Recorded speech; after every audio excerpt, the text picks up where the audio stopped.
In a secluded house far from the city, a blind former special operations officer lived alone, unaware that a group of criminals had set their sights on him.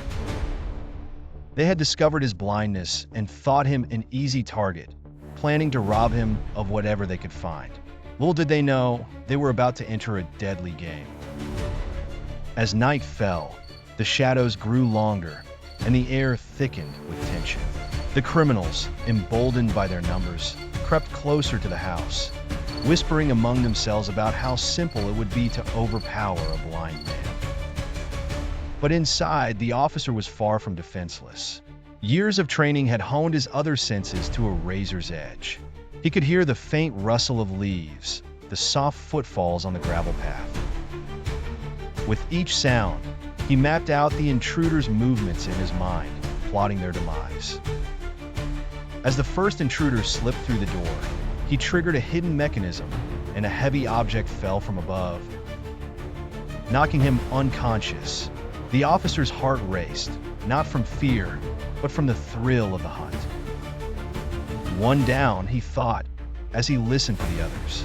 The remaining criminals, now aware that something was amiss, began to panic.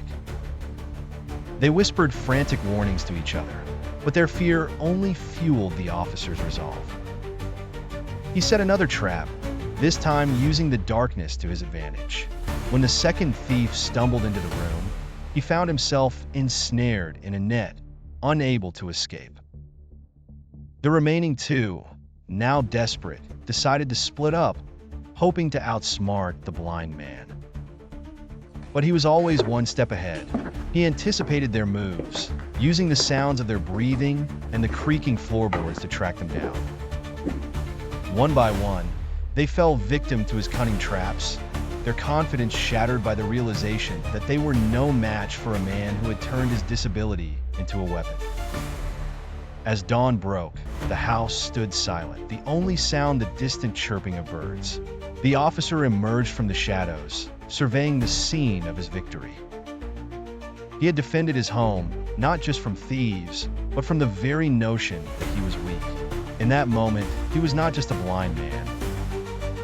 He was a guardian, a master of his domain, and the darkness that had once threatened him now lay defeated at his feet.